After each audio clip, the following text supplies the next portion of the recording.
हम बात करने वाले कंडीशंस के बारे में, लूप्स के बारे में, बहुत सारे पैटर्न्स। जब मैं बोलता हूँ बहुत सारे तो इसका मतलब है कि बहुत ज़्यादा पैटर्न्स कोड करने वाले हैं, होमवर्क आपको देने वाले हैं। लूप्स नाम की चीज़ होती है, उसको भी समझेंगे। तो स्टार्ट करते हैं कंडीशनल्स के साथ। एग्जाम्पल क्या होता है कंडीशनल्स? एग्जाम्पल के लिए कि यार अगर तू मुझे 5 रुपये देगा तो मैं तुझे एक पेन दूंगा। कंडीशन कि अगर ये होगा तो मैं ये करूँगा भाई, नहीं तो नहीं करूँगा। अगर तू मुझे 10,000 रुपये देगा तो मैं तुझे DSA पढ़ाऊँगा, हमारे केस में फ्री में, ठीक है। तो ये कंडीशंस होती है जो हमारे सामने होती है। कंप्यूटर को कंडीशन कैसे समझाएंगे हम कि यार कंप्यूटर अगर तू हेलो वर्ल्ड प्रिंट कर देगा तो मैं खुश हो जाऊंगा, चल प्रिंट करके दिखा। तो अगर वाली चीज़ें, कंडीशंस वाली चीज़ें कंप्यूटर कैसे समझेगा, हमें क्या कोड करना पड़ेगा, वो हम समझने वाले हैं, ठीक है। मान लो हमें बताना है 2 नंबर है A और B, 5 और 15। अगर A बड़ा है तो प्रिंट कर दो कि A इज़ बिगर, अगर A छोटा है तो प्रिंट कर दो A इज़ स्मॉलर। सिंपल है ना। पर कंडीशंस आ गई है कि A को B से कंपेयर कराना पड़ रहा है, उसके बाद पता लग रहा है कि A बिग है या स्मॉल है, ठीक है। हमने फ्लो चार्ट वाले लेक्चर में यार क्या देखा था, जब हमारा फ्लो चार्ट वाला लेक्चर चल रहा था, सबसे पहला लेक्चर, वहाँ पर हमने एक चीज़ देखी थी, डिसीजन मेकिंग बॉक्स। ये ऐसा कि मैंने बोला is A greater than B, ये मैं 2 आउटपुट देता था यार, पहला येस वाला और दूसरा नो वाला। अगर येस है तो यहाँ कुछ कुछ कुछ कुछ कर दो, अगर नो है तो यहाँ कुछ कुछ कुछ कर दो, ठीक है। तो इस चीज़ को कोड की फॉर्म में कैसे लिखा जाता है, उस चीज़ को हम समझने वाले हैं, ठीक है। मान लेते हैं हमारी प्रॉब्लम स्टेटमेंट है। प्रॉब्लम स्टेटमेंट कहती है कि यू आर गिवन 2 नंबर्स, पहला A दूसरा B। अब मुझे बताओ अगर A ग्रेटर देन B है तो ऐसे लिख दो, ये प्रिंट कराओ कि आंसर इज़ A। अगर B ग्रेटर देन A है तो लिखो आंसर इज़ B। ये प्रिंट करा के दिखाओ मुझे, तब मुझे अच्छा लगेगा। ये मेरा आउटपुट है, ठीक है। हम कंप्यूटर से ये करवाना चाहते हैं, कैसे करवाएंगे? तो यहाँ पे आती है आपकी इफ़ कंडीशन, इफ़ स्टेटमेंट की हम बात करने वाले हैं। कंप्यूटर क्या समझता है? इफ़ स्टेटमेंट समझता है। कंप्यूटर हम क्या बोलेंगे कि यार इफ़ ये कंडीशन तो तू ये कर दे, इन ब्रैकेट्स के अंदर जो भी आप लिखेंगे वो कर देगा वो, ठीक है। तो फ्लो कैसा होता है कि यार जब भी ये कंडीशन ट्रू होगी, इफ़ जब भी ये कंडीशन ट्रू होगी तो ये वाले सारे काम कर दिए जाएंगे। थोड़ा लॉजिकल वे में समझें अगर, तो if A greater than B तो सी आउट हम पढ़ चुके हैं लास्ट लेक्चर में। सी आउट क्या कर दो कि answer is A।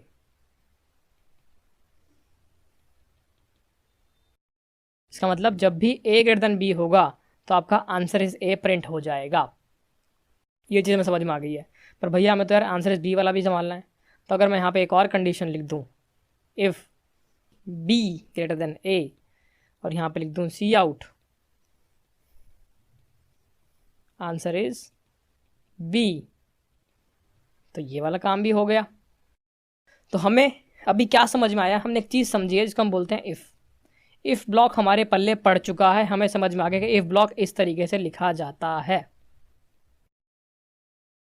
Condition true if के अंदर जाओगे, कंडीशन ट्रू नहीं है तो इफ़ के अंदर नहीं जाओगे। मान लेते हैं कि A की वैल्यू 5 है और B की वैल्यू 4 है, और हमने यहाँ पे कोड लिखा है ये, यहाँ पर हमने लिख दिया डू समथिंग, कुछ कुछ करना है, अभी नहीं पता क्या करना है। तो जब ये होगा तो इसका मतलब ये कंडीशन ट्रू नहीं है, तो आप इस ब्लॉक के अंदर जो भी आपने लिखा है वहाँ तक नहीं पहुँच पाओगे। अंदर पहुँचने का एक ही तरीका है कि ये कंडीशन ट्रू होनी चाहिए। समझ में आ गई वाली चीज़, ठीक है। मान लेते हैं कि आपको एक नंबर इनपुट में दिया, जिसको हमने बोला कि ये 5 है। आपने बोला कि अगर पॉजिटिव है तो प्रिंट करो पॉजिटिव, अगर पॉजिटिव नहीं है तो प्रिंट कर दो नेगेटिव, ये आपने बोला। या फिर ऐसे करो, अगर पॉजिटिव नहीं है तो प्रिंट कर दो नॉट पॉजिटिव, ठीक है। इस तरीके से आपने बोला। तो हम ये कैसे करने वाले हैं? तो हमें ये तो पता है कि इफ़ A ग्रेटर देन 0 यानी पॉजिटिव है तो हम प्रिंट कर देंगे पॉजिटिव, है ना। यहाँ पे सी आउट पॉजिटिव आ जाएगा, ठीक है। अगर नहीं है तो उस केस में क्या करना पड़ेगा? उसके लिए हमारे पास एक चीज़ होती है इफ़ एल्स ब्लॉक। तो यहाँ पे क्या हो जाएगा? एल्स, ये यहाँ पर हमने बोल दिया प्रिंट नॉट पॉजिटिव, तो इसमें क्या होगा, अगर ए ग्रेटर देन 0 है यानी पॉजिटिव हुआ तो आपने बोल दिया पॉजिटिव है जी, एल्स मतलब नहीं तो नॉट पॉजिटिव, यानी कि अगर ए इज इक्वल टू 5 है तो ये कंडीशन ट्रू हो जाएगी, आप इस पे आ जाओगे। अगर ए इज इक्वल टू -2 है तो ये कंडीशन फॉल्स हो जाएगी, तो आप अंदर नहीं आओगे, आप एल्स में जाओगे सीधा और ये प्रिंट कर दोगे नॉट पॉजिटिव। समझ में आ गई ये चीज़ हमें, ठीक है। तो हमें अब तक क्या समझ में आया कि यार इफ़ कंडीशन होती है एक, उसको हम ऐसे लिखते हैं, एक इफ़ एल्स नाम की चीज़ होती है, उसको हम ऐसे लिखते हैं। अच्छा लग रहा है, समझ में आ चुका है भैया। एक बार कोड करके देखते हैं कैसा होता है, ठीक है। बड़ी आसान चीज़ है, आओ कोड की तरफ आओ। तो ध्यान देते हैं स्क्रीन पर, एक बार कोड करना शुरू करते हैं। यहाँ पे हमें कुछ कुछ लिखना पड़ेगा, ठीक है। ये जिसको नहीं पता, समझ नहीं आ रहा क्या लिखा है ये, तो हम लास्ट वीडियोज़ में डिस्कस कर चुके हैं, लास्ट वीडियो जाकर देखो, उसको पता है वो नीचे कमेंट करो क्या है, क्यों करना लिखना पड़ता है हमें हैश इंक्लूड और नेम स्पेस वगैरह, रीज़न जो बताएगा। ये आपका पहला होमवर्क है, ठीक है। आगे इंट मेन, आपने एक वेरिएबल क्रिएट कर दिया इंट एन, ठीक है। तो ये हम डिस्कस कर चुके हैं, हमने एक वेरिएबल बनाया जिसका नाम एन है और जो इंटीजर टाइप का है, हमने लिखा सी इन एन। ये क्या है, ये तो बताया नहीं भैया, चलो डिस्कस करते हैं। हमने लिखा है सी इन एन, क्या है ये। आप लास्ट वीडियो में सीख चुके यार कि सी आउट क्या होता है, ये आपको पता लग चुका है। सी आउट अगर मैं लिख देता एन, तो यहाँ क्या मतलब होता है कि मैं एन की वैल्यू को प्रिंट करना चाहता हूँ या डिस्प्ले करना चाहता हूँ, ठीक है। अब सी इन एन का क्या मतलब है, यहाँ पे हम एन का इनपुट ले रहे होते हैं, समझे इस बात को। हम क्या कर रहे हैं, हम जब बोलते हैं कि इंट एन, तो वहाँ पर हमने एक ब्लॉक बना लिया है मेमोरी में जिसका नाम एन है और जिसके अंदर स्टार्टिंग में ऐसी कोई गार्बेज वैल्यू पड़ी होगी, ठीक है। अब आपने क्या किया, आपने बोला है कि सी इन एन, तो अब ये आपके इनपुट का वेट कर रहा है। जब तक आप इनपुट नहीं देंगे 3 4 5 10 जो भी आपका मन करे, तब तक ये कुछ और नहीं करेगा, इसके आगे वाली स्टेटमेंट तक नहीं जाएगा। मान लीजिए मैं यहाँ पे कोड में लिख दूँ सी आउट हेलो, तो ये हेलो प्रिंट नहीं करेगा जब तक मैं एन इनपुट में नहीं देता। कैसे पता लगेगा, रन करके देखते हैं। ये आपका आउटपुट यहाँ पे आना चाहिए, आउट रन किया हमने, कुछ भी नहीं आ रहा, देखो यहाँ पे आपका कुछ भी नहीं आ रहा है, ये मेरे इनपुट का वेट कर रहा है। अगर मैं यहाँ पे कोई इनपुट दे दूँ, मान लो मैंने 2 दे दिया, 2 एंटर, तो देखो हेलो प्रिंट हो गया। जब तक आप इनपुट नहीं देंगे आगे वाली लाइन में एग्जीक्यूशन नहीं जाने देगा। तो सी इन एन या सी इन कुछ भी मैं करता हूँ तो वो उस वेरिएबल नेम में उसी टाइप के डेटा को इनपुट मांग रहा होता है, इनपुट मिलते उसमें स्टोर करा देगा, ठीक है। तो यहाँ पे क्या मतलब है कि मुझे एन की वैल्यू दे दो, मैंने एन की वैल्यू ले ली। अगर मुझे प्रिंट कराना हो तो मैं क्या लिख सकता हूँ कि भाई value of N is,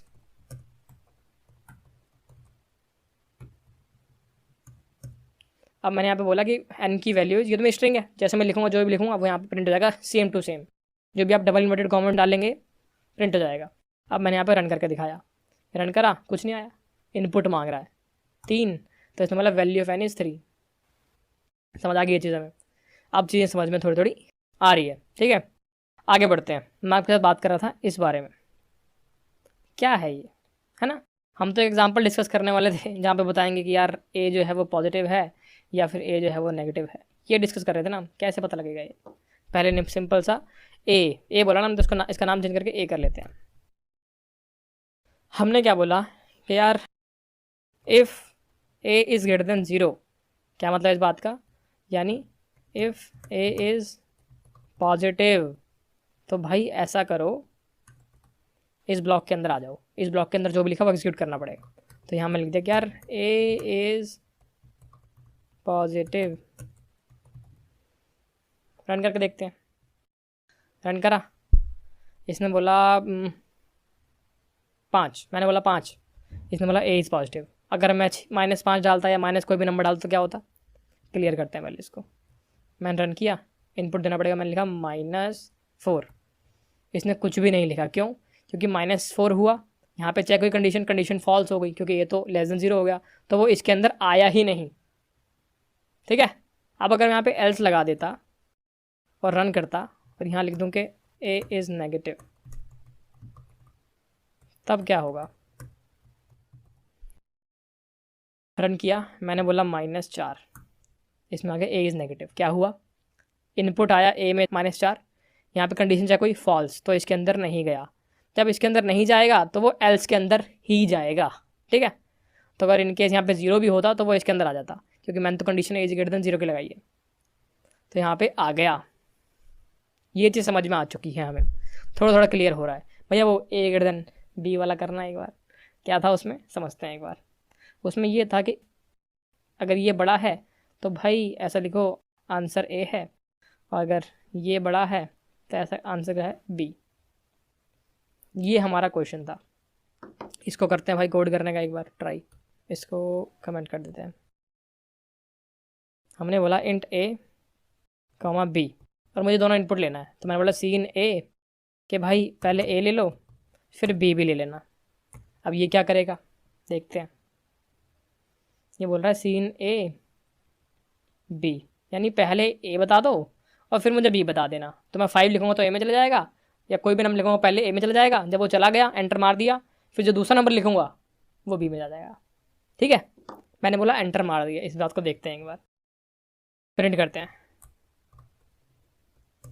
value of A and B is A space मारा बी, इसको प्रिंट करते हैं एक बार, देखते हैं क्या होता है। मैंने बोला एंटर मारना है, पहले मैंने 1 डाल दिया फिर 1 2 डाल दिया, तो इसमें बोला value of A and B is 1 and 2, 1 space 2। ठीक है, अगर मैं स्पेस मारता तो तब रन करके देखते हैं एक बार। अब रन कर दिया, मैंने बोला 1 स्पेस 2, तब भी चल गया, यानी स्पेस में दूंगा तब भी आंसर आएगा, एंटर मार के दूंगा तब भी आंसर आएगा। अगर टैब करके डालता तब क्या होता, दोबारा चला के देखते हैं एक बार। कि मैंने रन किया, मैंने बोला 1 टैब 2, अब भी आंसर आ गया। ठीक है, तो इसका मतलब आपका जो सी इन है, जो आपका सी इन है वो ना तो स्पेस को रीड करता है ना तो टैब को रीड करता है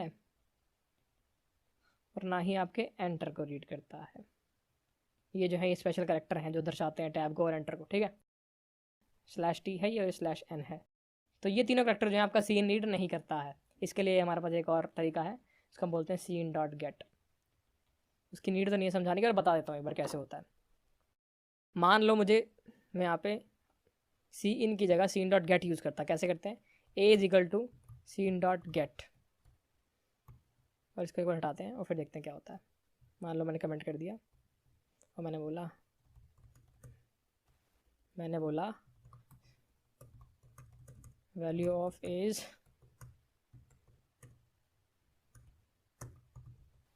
ठीक है, तो इसको रन करते हैं एक बार। और रन करके क्या आ रहा है, अगर मैं यहाँ पे 1 स्पेस 2 डाल दूँ तो आंसर आ रहा है वैल्यू ऑफ एज 49। 49 क्यों आ रहा है, तो सी इन डॉट गेट जो होता है ये आपको करेक्टर उठा के देता है। यहाँ पे 1 स्पेस 2 जब मैंने दिया तो इसने 1 उठा के दे दिया। ठीक है, अगर मैं स्पेस देता सिर्फ तो भी उठा लेता। ठीक है, तो ए के अंदर जो है वो 1 की वैल्यू गई है। ठीक है, तो इसने करेक्टर दिया है ये वाला, बट ए जो है वो तो इंटीजर टाइप का है, तो 1 करेक्टर की वैल्यू कहाँ मैप होती है, 49 एस्काई वैल्यू से। आपको मैंने लास्ट वीडियो में बताया था, एस्काई टेबल देखने के लिए बोला था, आपने देखा नहीं होगा, पक्का देखना है एक बार वो। ठीक है, तो ये चीज़ है, इसलिए यहाँ पे 49 प्रिंट हो रहा है। हम यहाँ पे देखना चाह रहे थे कि हम स्पेस को कैसे इनपुट में ले सकते हैं, वो चीज़ देखते हैं दोबारा एक बार। अगर मैं स्पेस दबाता तो क्या होता है देखते हैं एक बार।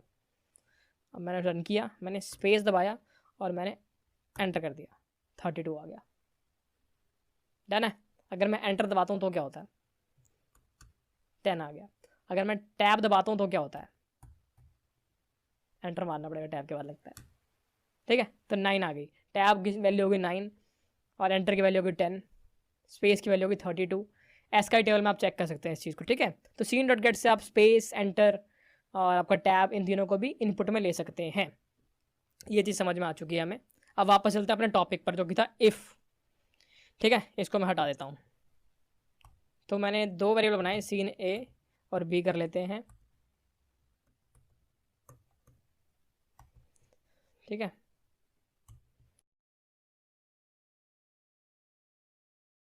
हमने जब इनको इनपुट ले लिया तो इनपुट देते हैं पहले, तो अच्छे से करते हैं इस बार। ठीक है, इसको हटाते हैं, इसको हटा दिया हमने बोला सी आउट एंटर दी वैल्यू,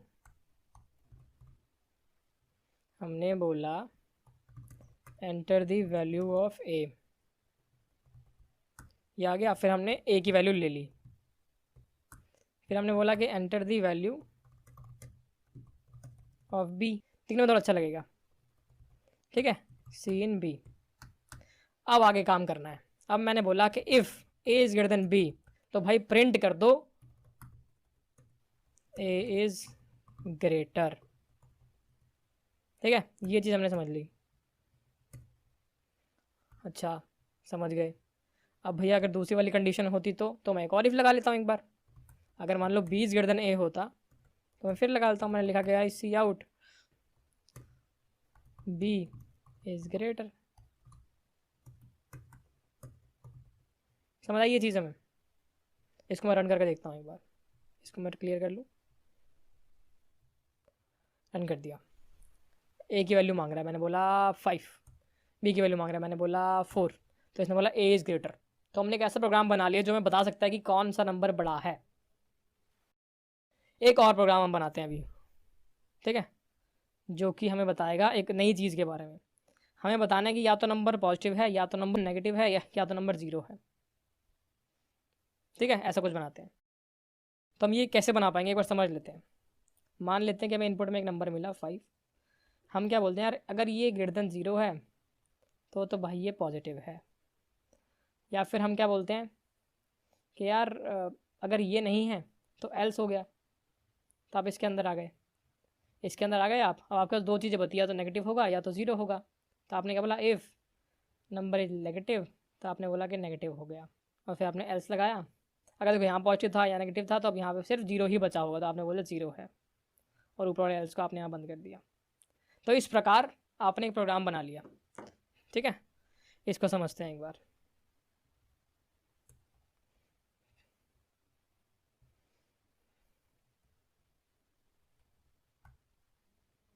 आपने बोला इंट ए, इसको आपने इनपुट करा लिया। आपने बोला कि यार एंटर द वैल्यू ऑफ ए। ठीक है,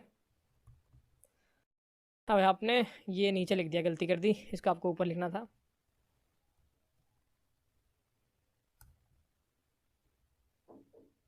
ठीक है, तो आपने ए की वैल्यू ले ली है। अब आपको बताना है कि ये पॉजिटिव है। आपने बोला यार इफ़,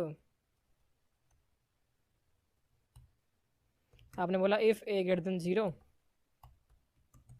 तो भाई प्रिंट कर दूंगा कि ए इज़ पॉजिटिव। डन।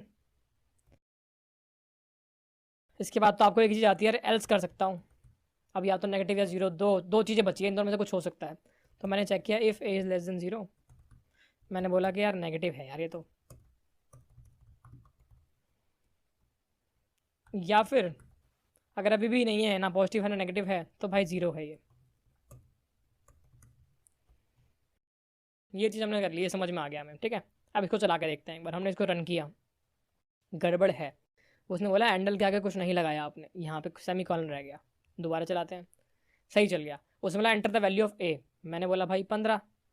उसने बोला ए इज़ पॉजिटिव, बहुत ही बढ़िया। दोबारा उसने बोला एंटर द वैल्यू ऑफ ए, मैंने बोला -2 -1। उसने बोला ए इज़ नेगेटिव, सही चल रहा है। एक और बार रन करते हैं। उसने बोला एंटर द वैल्यू ऑफ ए, मैंने बोला 0। उसने बोला ए इज़ 0, बढ़िया चल रहा है। डन है, समझ में आ गई ये चीज़ हमें अब। पर क्या इसको हम और अच्छे तरीके से कर सकते हैं? हमने एक इफ़ लगाया, फिर एल्स लगाया, एल्स के अंदर एक और इफ़ लगा दिया। मान लो आगे हम और चीज़ें चेक कर रहे होते तो क्या हम बार बार इसके अंदर इफ़ ही लगा रहे होते? मान लो कुछ और चेक कर रहे होते तो यहाँ पे फिर दोबारा इफ़ लगाते क्या? और इसके अंदर कुछ देखते फिर यहाँ फिर इफ़ लगाते क्या? तो चीज़ें बहुत गंदी सी होती जा रही है। इसको हम साफ सुथरे तरीके से कर सकते हैं, करके दिखाता हूँ। तो एक और चीज़ होती है आपके पास, इफ़ एल्स इफ़। तो आप क्या कर सकते हो, एक इफ़ कंडीशन आपने लगाई, उसके बाद आप एक एल्स इफ़ ब्लॉक लगा सकते हैं। एल्स इफ़ एक और कंडीशन लगाई, यहाँ कुछ आ गया। फिर आपने एल्स इफ़ एक और कंडीशन लगाई, यहाँ पे कुछ आ गया। एल्स इफ़ यहाँ पे कुछ आ गया। ठीक है, और आप चाहें तो इसको एल्स से एंड भी कर सकते हैं। एल्स यहाँ कुछ आ गया। तो इस प्रकार आपने ये चीज़ सीख ली है कि यार इफ़ एल्स इफ़ करके भी कोई चीज़ होती है। इफ़ बहुत सारे एल्स इफ़ लगा सकते हैं, फिर एंड आप एल्स से चाहे तो कर सकते हैं, चाहे तो कर सकते हैं। ठीक है, तो मान लो कि अगर मैंने इसको इस तरीके से किया होता कि मैंने इसको लिख दिया कि यार if A is greater then 0 तो ये कर दो, else if A is less than 0 तो ये कर दो।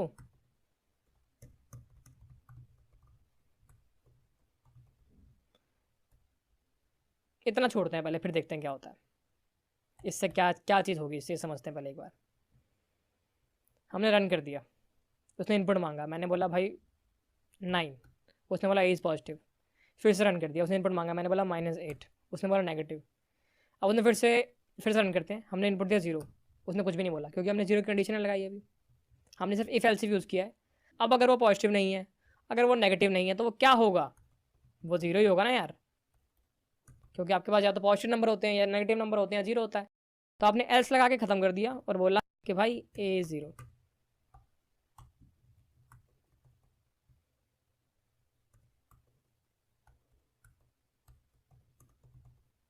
ठीक है, आपने रन करा, आपने बोला 0, उसने बोल दिया 0 है। तो ये कितना साफ लग रहा है पुराने वाले कोड से। ठीक है, तो हमें ये चीज़ समझ में आ गई। हम चाहे तो बहुत सारे इफ़ लगा सकते हैं। ठीक है, यहाँ चलते हैं वापस, हमने क्या क्या सीख लिया। हम चाहें तो बहुत सारे इफ़ कंडीशन लगा सकते हैं।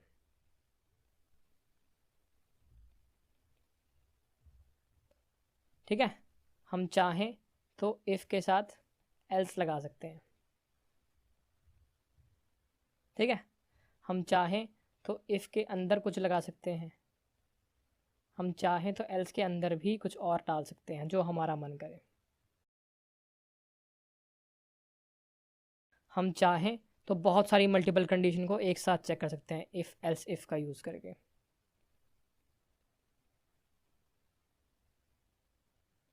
और अगर हम चाहें तो इसको हम एंड भी कर सकते हैं एल्स का यूज़ करके। एक डिफ़ॉल्ट कंडीशन ये हो गई।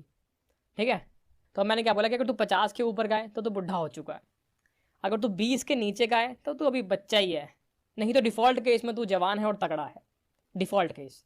तो इसको कोड हम इस तरीके से कर सकते हैं कि if age greater than 50 you are old, else if age less than 20 you are बचपन, एल्स जो कि डिफ़ॉल्ट केस है, डिफ़ॉल्ट एल्स डिफ़ॉल्ट केस है, यू आर जवान एंड तगड़ा। डन है, तो ये चीज़ मैं समझ में आ चुकी यार।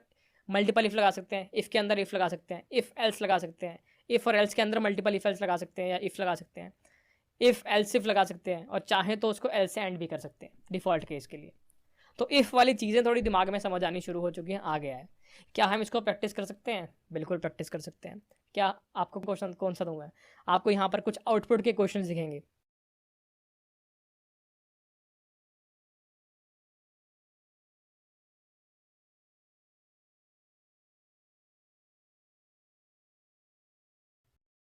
उन आउटपुट के क्वेश्चंस का आपको सॉल्व करना है और उसका आंसर कमेंट सेक्शन में डालना है, और जिसका आंसर सही होगा उसमें टॉप 3 बंदों को उठा के हम उनको गिफ्ट भेज देंगे उनके जीमेल आईडी पर।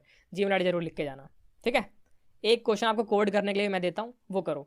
देखो, तो मान लेते हैं कि आपको मैंने करेक्टर दिया इनपुट में CH।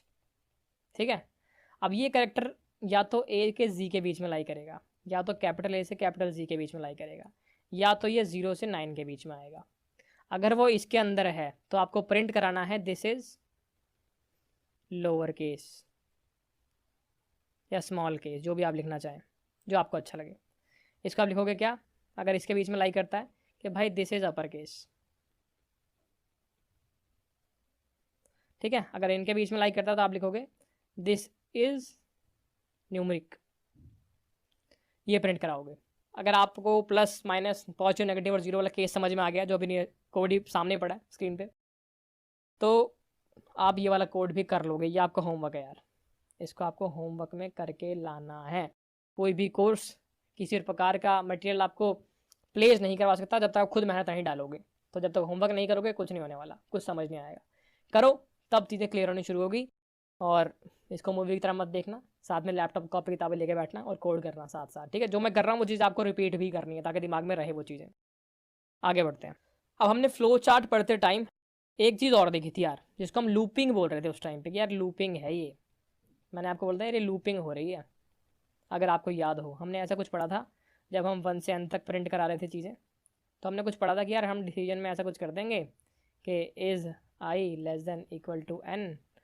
ठीक है, अगर नहीं होगा तो हम क्या कर देंगे, सीधा एंड कर देंगे, और अगर होगा तो हम क्या कर देंगे, आई को प्रिंट करा देंगे और उसके बाद आई को आगे बढ़ा देंगे और वापस ऊपर जाएंगे। इसको मैंने आपको बोलता कि लूपिंग है, याद होगा आपको, ठीक है।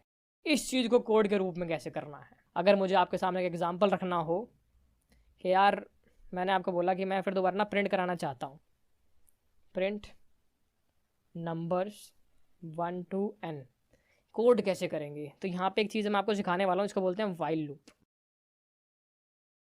ठीक है।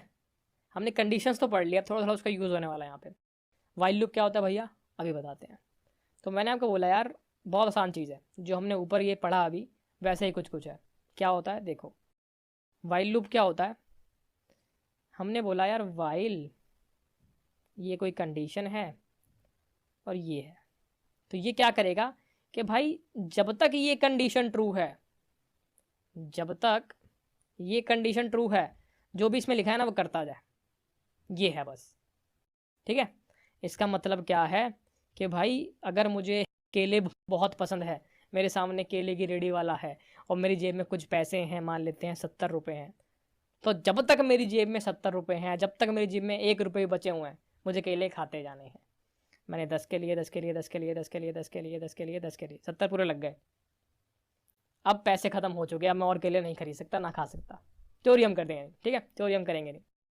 सिंपल चीज़ है कि जब तक ये कंडीशन ट्रू है तब तक बेटा ये सारे काम करता जा।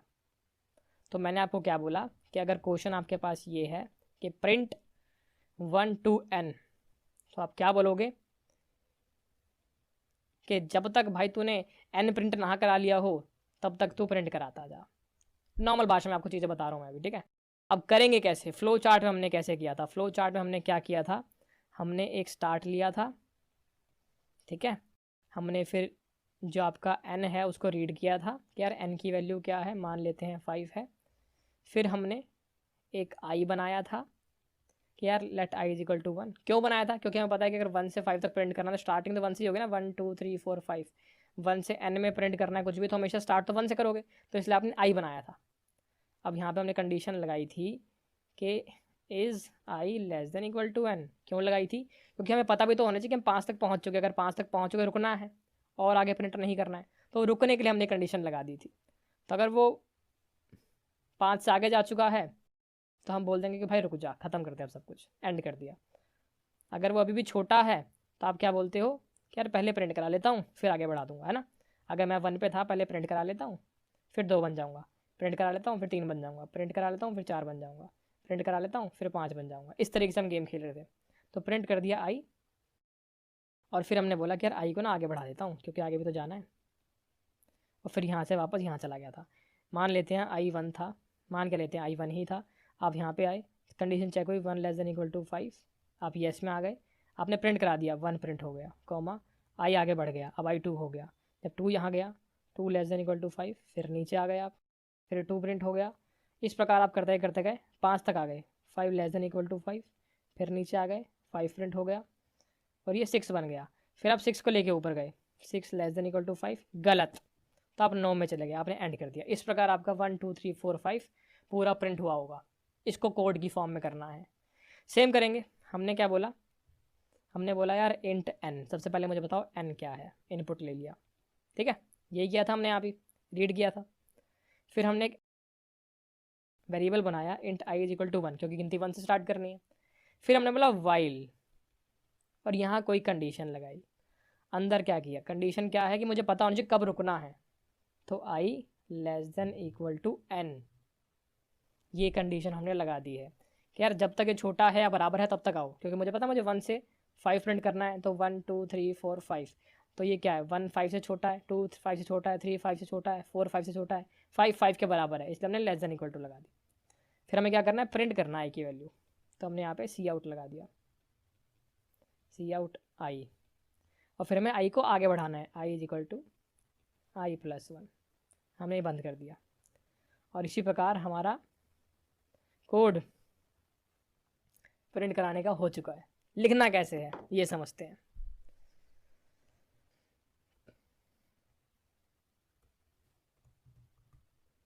पहले हमें वही सब कुछ लिखना पड़ेगा यार।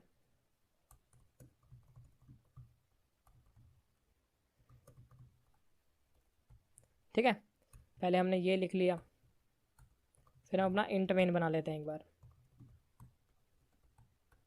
हमने बोला यार पहले ना इनपुट दे दो इंट n और सी इन n, इतना कर लिया हमने। हमने क्या बोला यार, एक आई बनाते हैं 1, जिसको 1 से स्टार्ट करेंगे क्योंकि गिनती तो 1 से शुरू करनी है। हमने एक वाइल लिखा जब तक i less than equal to n हो तब तक चलेगा। ठीक है, हमने बोला कि आई को प्रिंट कर दो, मैंने बोला आई को प्रिंट कर दो और बीच में स्पेस दे दो, मर्जी है आपकी, मेरे को स्पेस से अच्छा लगेगा, मैंने स्पेस लिख दिया। और आई को ना आगे बढ़ा देना, i is equal to i plus 1। Done है, समझ में आ गई इतनी चीज़ें। चला के देखते हैं, इसको क्लियर कर देता हूँ। मैंने बोला रन करो, उसने बोला ठीक है, कुछ लाए क्यों नहीं, इनपुट का वेट कर रहा है, सी एन लिखा है। हमने बोला 5 एंटर कर दिया, उसने लिखा 1 2 3 4 5। डन है, तो उसने आपके सामने 5 तक गिनती प्रिंट कर दी। मान लो मैंने कोई और इनपुट दिया होता, मैं बोलता कि यार ऐसा करो, एरर आ गया। अब एरर क्यों आया देखते हैं, रन करते हैं दोबारा, शायद मैंने कुछ हटा दिया करेक्टर, चल गया। ठीक है, वेट कर रहा है, मैंने बोला 10, उसने 10 तक गिनती प्रिंट कर दी। समझ आ गई चीज़ कि भैया आसान है यार, तो कुछ खास मुश्किल था नहीं, हमें बस एक कंडीशन पता होनी चाहिए बस। इसके बाद तो अंदर वाला हम खुद ही लिख लेंगे, सिंपल है, क्योंकि अंदर तो वही कर रहा है जो हम करना चाहते हैं, हम प्रिंट करना चाहते हैं, प्रिंट कर दिया। और जो हमारा ये आई है आगे बढ़ाना पड़ेगा। समझ में आई ये चीज़, थोड़ी थोड़ी आई भैया। चलो एक और चीज़ करते हैं।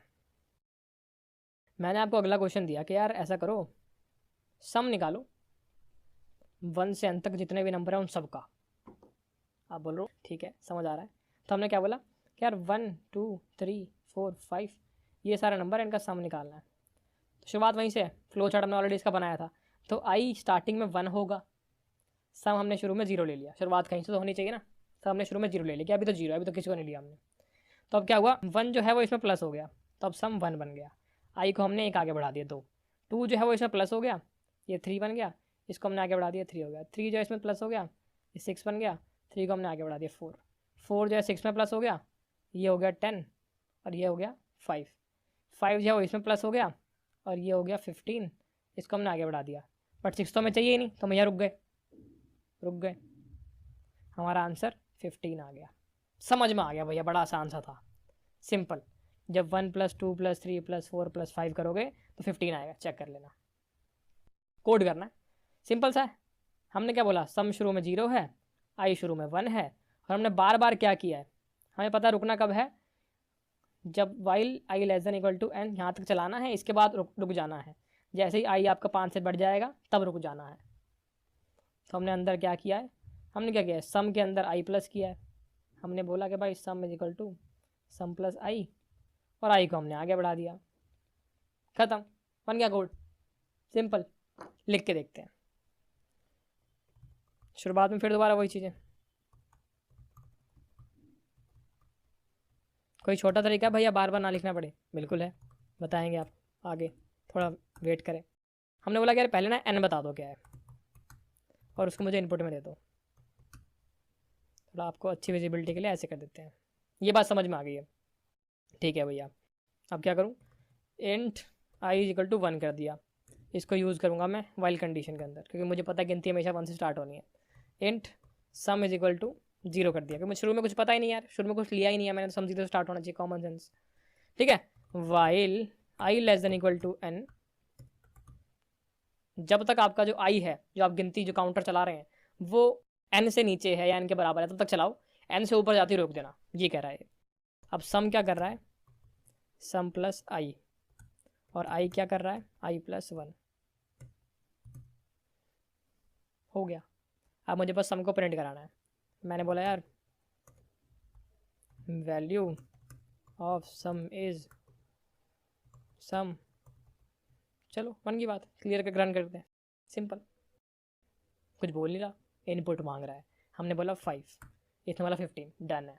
अब मुझे मान लो कोई बड़े नंबर का निकाल लो, मैंने बोला 100 का निकालियो, इसने बोला 50-50, डन है। आगे समझ में, जिसको नहीं समझ में 50-50 वेरीफाई करना हो तो फॉर्मूला आपको याद होगा, आपने बच्चों ने पढ़ा होगा। तो सम का फॉर्मूला क्या होता था, n/2 a + l, n यहाँ पे है 100/2, पहला नंबर है 1, लास्ट नंबर है 100, तो ये हो गया 50, 50 × 11, 50-50।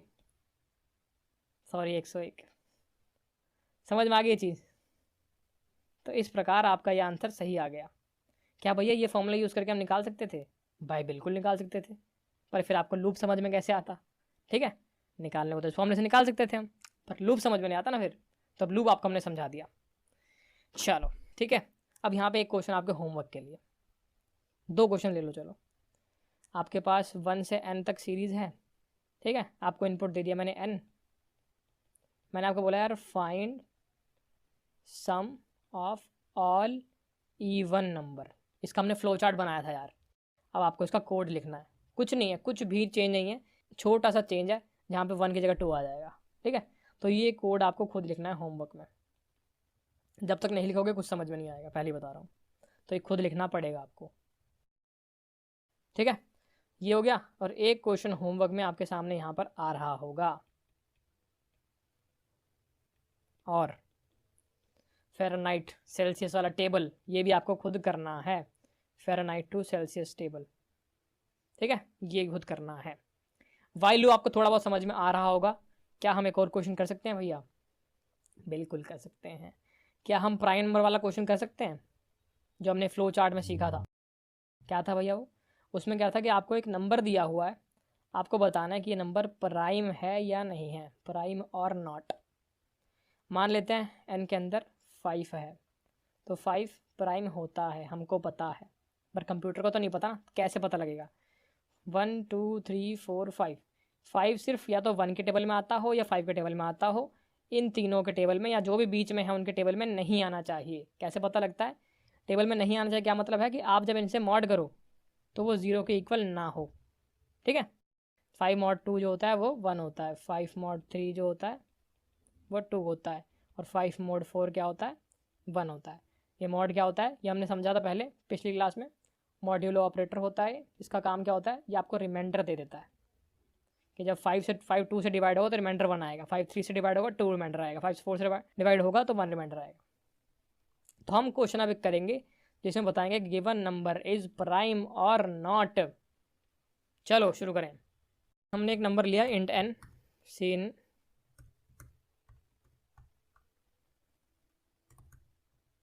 n, हमें बताने कि प्राइम है या नहीं है। सिंपल सा लॉजिक है। हमें क्या करना होगा? 1 2 3 4 5 6 7 8 9, मान लो मुझे 9 बताना होता तो मुझे क्या करना पड़ता? मुझे 2 से लेके 9 से पहले तक जितने भी नंबर है इन सब से 9 को डिवाइड करके देखना पड़ता। अगर कहीं से भी एक बार डिवाइड हो जाए तो भाई ये प्राइम नहीं होता, यानी कि अगर मॉडुलस कहीं से भी 0 आ गया तो भाई साहब नॉट प्राइम है, और अगर मॉडुलस 0 नहीं आया तो भाई साहब प्राइम है। ठीक है, ये समझ में आ गया? मॉडुलस 0 आ गया मतलब इसके टेबल में लाई करता है, जैसे 3 के टेबल में 9 आ जाएगा तो वहाँ पे 0 आ जाएगा मॉडुलस में। अगर मॉडुलस 0 नहीं आया यानी भाई इसके टेबल में नहीं आता, जैसे मैं 2 से डिवाइड करूँगा तो रिमाइंडर 1 आता है, तो उसके टेबल में नहीं आता 2 के, है ना? ये चीज़ समझ गए। तो हमें क्या करना है? 1 से 9 के बीच में या 1 से n के बीच में जितने भी नंबर हैं उन सब से डिवाइड करके देखना है, और अगर प्राइम चाहते हो तो 0 मॉडुलस नहीं आना चाहिए, अगर प्राइम नहीं चाहते तो 0 आ जाएगा। समझते हैं, चीज़ करके देखते हैं एक बार। हमने बोला कि int i is equal to 1 रखना चाहिए, पर 1 से तो हर कोई डिवाइड होता है, 1 नहीं रखेंगे, हमेशा ट्रू से शुरू करना है इस बार, क्योंकि प्राइम नंबर 1 और n में आएगा, उसके बीच में नहीं आएगा। हम यहाँ पे सीख चुके हैं ना यार कि हमेशा ऐसे जाना है। अगर मान लो 1 से 11 होता तब भी यहाँ 2 ही होता, तो शुरुआत तो हमेशा 2 से होने वाली है, और एंड हमेशा जो भी लास्ट नंबर है उससे एक कम लास्ट नंबर हमेशा n होगा, तो ये n-1 होगा। अब समझ में आ रही है धीरे धीरे चीज़ें हमें। शुरुआत हमने कर ली i इक्वल टू 2 से। अब हमने बोला यार वाइल हमें कब रुकना है? जब हम n हो जाएं, है ना? अगर 1 2 3 4 5 6 7 है तो जब 7 आ जाए तो मुझे रुक जाना है, 7 से डिवाइड करके नहीं देखूंगा मैं, नहीं तो 7 से डिवाइड करूँगा तो 0 आ ही जाएगा। तो n पे रुक जाना है, आ जाए तो रुक जाना है मुझे, है ना? तो अब मैं ये लिखूँ या ये लिखूँ? इसका मतलब है कि n से कम होगा तो चलेगा, इसका मतलब है कि n से कम या बराबर होगा तो चलेगा, n से बराबर तो हम चल ही नहीं सकते, तो हमने लिखा कि n से कम होना चाहिए हमेशा, i लेस देन n। ये चीज़ हमें समझ में आ गई, दोबारा समझा देते नहीं समझ आई तो। 1 2 3 4 5 6 7, हमने बोला कि भाई 7 तू प्राइम नंबर तभी होगा जब तू 1 और 7 को हटा के बीच में जितने भी नंबर हैं उनमें से किसी से भी डिवाइड ना हो पाए, तेरा रिमाइंडर किसी में भी 0 ना आए, तभी मैं तुझे प्राइम बोलूँगा भाई, नहीं तो प्राइम नहीं बोलूँगा। तो इसका मतलब क्या है कि मैं 2 से लेके n-1 तक, ठीक है। तो दो केस हैं, या तो लेस देन n लिखूँ या फिर less than equal to n लिखूँ। क्या लिखूँ? अगर लेस देन n लिखूँगा तो 6 पे रुक जाऊँगा, अगर less than equal to n लिखूँगा तो भाई 7 पे आ जाऊँगा। बट अगर 7 पे आ गया तो 7 मॉडल 7 तो 0 होता है, तो ये तो मुझे लेना ही नहीं है ना दोस्त, तो हमें लेस देन n लेना है। तो हमने लिखा कोड में i लेस देन n। तो अब हमें ये समझ में आ गया कि i लेस देन n क्यों करना है, ठीक है। अब हम कोड लिखते हैं आगे का। हमने बोला कि अगर if n modulus i is equal to 0, क्या मतलब इस बात का कि n को i ने डिवाइड कर दिया, यानी कि डिवाइड हो गया, इसका मतलब नॉट प्राइम।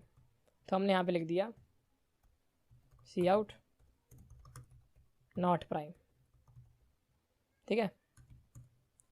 ये समझ गए। अब इसको रन करके देखते हैं। हमने रन किया, हमने बोला कि यार 14 को चेक कर, अरे अरे अरे बहुत सारे आ गए, हटाते हैं इसको, हटाते हैं। तो बहुत सारे नॉट प्राइम लिखे हुए क्यों आए हैं? क्योंकि बहुत इंपॉर्टेंट चीज़, बहुत मेन चीज़ हम लिखना भूल गए। वो क्या था? आई को आगे बढ़ाना, i is equal to i plus 1। अब रन करके देखते हैं एक बार। तो ये बहुत बार होगा कि आपने यहाँ पे इसको आई को आगे बढ़ाना, इंक्रीमेंट करना भूल जाओगे तो इन्फिनिट लूप में चला जाएगा, क्योंकि आई की वैल्यू हमेशा 2 ही है और 2 को बार बार चेक कर रहा है, इनसे कंपेयर करे जा रहा है, करे जा रहा है, करे जा रहा है, करे जा रहा है, और बार बार लूप चले जा रहा है, रुक ही नहीं रहा। रुकने के लिए आपको आगे बढ़ाई तो आगे बढ़ाना पड़ेगा ना, फिर वो एक टाइम ऐसा आएगा जब एन से आगे चला जाएगा, तब आपका लूप रुक जाएगा। रन करते हैं एक बार। हमने रन किया, हमने बोला, इसने बोला कहीं गलती है भाई, दोबारा अच्छा हुआ सेलेक्ट किया होता। अब देखते हैं। हम रन किया, उसने बोला बताओ इनपुट, हमने बोला 14, उसने बोला नॉट प्राइम नॉट प्राइम। 2 बार आया ये। अब ये 2 बार क्यों आया? क्योंकि 2 बार टेबल में आया हो किसी ना किसी के, ठीक है। देखते हैं। पहला तो ये 2 के टेबल में आया होगा, फिर बाद में 7 के टेबल में आया होगा, तो इसमें इसने इसको बोल दिया नॉट प्राइम, और सेम यहाँ भी, तो इस बार इसलिए 2 बार आ गया, ठीक है। तो ये बात हमें समझ में आ गई है। भैया अगर मैं एक ही बार लिखना चाहूँ तो एक बहुत प्यारी चीज़ मैं आपको सिखाऊंगा अभी थोड़ी देर बाद अगले लेक्चर के अंदर। वो सीखने के बाद हम इसको दोबारा कोड को दोबारा लिखने वाले हैं। अभी हमें समझ में आ गया कि वाइल लूप का यूज़ करके मैं कैसे बता सकता हूँ कौन सी चीज़ प्राइम है, कौन सी नॉन प्राइम है, ठीक है। ये बात समझ में आ गई। अगर मैं यहाँ पर लिख दूँ एल्स, अगर कोई ऊपर वाला नॉन प्राइम है तो एल्स केस में तो सिर्फ प्राइम ही आएगा, तो मैंने लिख दिया एल्स प्राइम। तो ये क्या करेगा? जितने जितनों के टेबल में वो आ रहा है उन सब के लिए प्राइम लिख देगा, ठीक है। अगर मैं ऐसे लिखूँ एल्स प्राइम फॉर, यहाँ पे आई लगा दूँ और यहाँ नॉट प्राइम 4 लिख दूँ, यहाँ पे आई लगा दूँ। अब चला के देखते हैं एक बार। अब अगर मैं लिखूँ 14, तो देखो उसने बोला नॉट प्राइम फॉर 2, इन सब के लिए प्राइम, नॉट प्राइम फॉर 7, इन सब के लिए प्राइम, सब बता दिया उसने। अब अगर मैं लिखूँ कि यार 11, तो 11 यार सब के लिए प्राइम है, क्योंकि किसी के भी टेबल में नहीं आता है। ये चीज़ मैं समझ में आ गई कि ठीक है भाई, अब थोड़ा थोड़ा कोड समझ में आना लग गया है। मेन चीज़ जो आपको ये समझ में आनी पड़ेगी कि रुकना कब है। यहाँ पर हमें पता था कि यार हमेशा लास्ट नंबर से पहले रुकना है, क्योंकि यार सेम नंबर से डिवाइड करेंगे 0 तो आ ही जाएगा, तो वो वहाँ रुक जाना है। तो इतनी बात हमें समझ में आ चुकी है। अब हम बढ़ते हैं आगे, थोड़ा सा आगे निकलते हैं।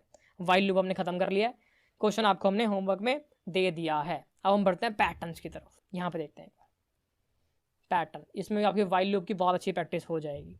और पैटर्न्स क्यों करना पड़ता है, क्या कोई मुझसे पूछेगा पैटर्न आगे? हो सकता है बहुत रेयर केस में आसान सा पैटर्न क्वेश्चन आपसे पूछ लिया जाए, बहुत रेयर केस में, तो पढ़ क्यों रहे हैं?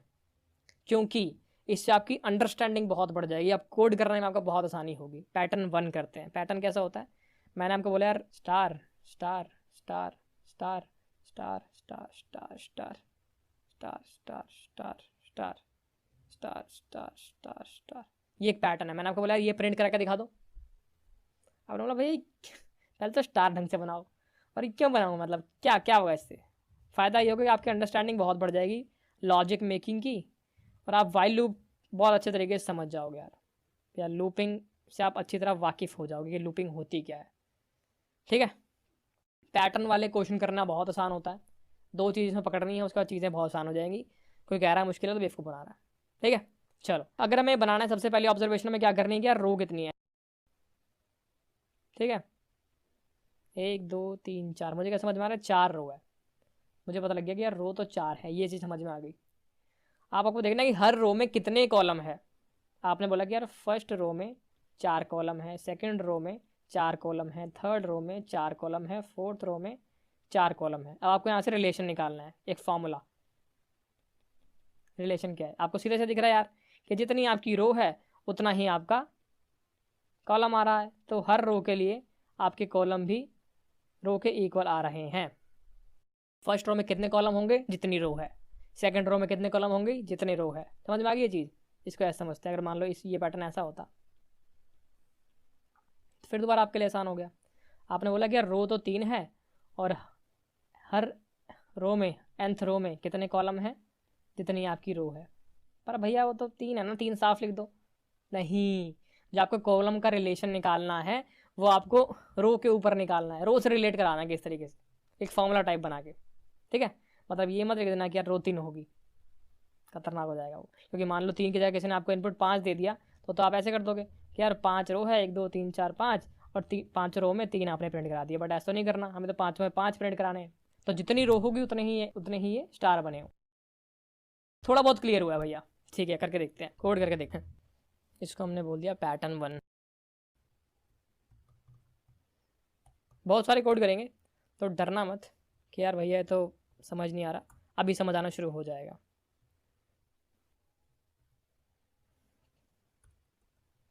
सबसे पहले हमने इनपुट में ले लिया कि भाई तुझे इनपुट में कितने वाला पैटर्न चाहिए, किस एन के लिए चाहिए। आपने एन मांग लिया,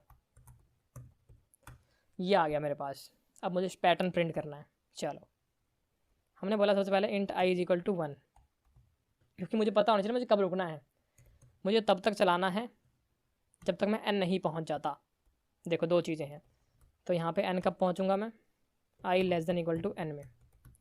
अगर मान लो मैंने आई को 0 लिया होता, इंपॉर्टेंट चीज़ है बता रहा हूँ, अगर मैंने इसको 0 लिया होता तो मुझे वाइल में आई लेस देन एन लिखना पड़ता। क्योंकि इस केस में मान लो अगर एन इज इक्वल टू 3 है, तो यहाँ पर आई कहाँ तक जाएगा, यहाँ पर आई जाएगा 1 2 3 ख़त्म। ठीक है, 3 बार चला, हमें 3 बार ही चलाना था। और यहाँ पर आई क्या जाएगा 0 1 2। ठीक है, अगर मैं यहाँ पे इज इक्वल टू लगा दूंगा तो ये 3 भी चला जाएगा, तो 4 बार चल गया। हमें 4 बार नहीं चलाना। तो अगर 0 से स्टार्ट कर रहे हो तो इक्वल टू साइन मत लगा देना। लॉजिक समझ गए होगे आप पीछे का कि क्यों नहीं लगाना है। ठीक है, अगर 0 से स्टार्ट करोगे फिर एन तक पहुँच के एक ज़्यादा बार चला देगा, जो कि हमें नहीं चलाना है। तो अगर हम 1 से स्टार्ट कर रहे हैं तो हम इक्वल टू साइन लगा पा रहे हैं। ठीक है, अब आगे बढ़ते हैं। हमने क्या बोला कि यार हमें कुछ, अब ये वाइल लूप जो है हमारा हर रो के लिए चलने वाला है। एक बार आई 1 होगा, फर्स्ट रो के लिए चल गया। एक बार आई 2 होगा, सेकंड रो के लिए चल गया। एक बार आई 3 होगा, थर्ड रो के लिए चल गया। ठीक है, अब हमें कॉलम की बात करनी। कॉलम के लिए हमने एक वेरिएबल ले लिया जे, 1 से इनिशियलाइज कर दिया उसको। कितने स्टार आ रहे हैं यहाँ पर अगर हम देखें तो हर रो में कितने स्टार हैं, जितनी टोटल नंबर ऑफ रोज है जो आपको स्टार्टिंग में मिली थी। स्टार्टिंग में एन मिला था ना आपको। तो इसका क्या मतलब है, एक और लूप लगा दिया हमने बोला while J less than equal to N, तब तक आप प्रिंट करो स्टार को। डन। ठीक है, और आप जे बढ़ा दो, j is equal to j plus 1। ठीक है, और यहाँ पे भी आपने आई बढ़ा दिया।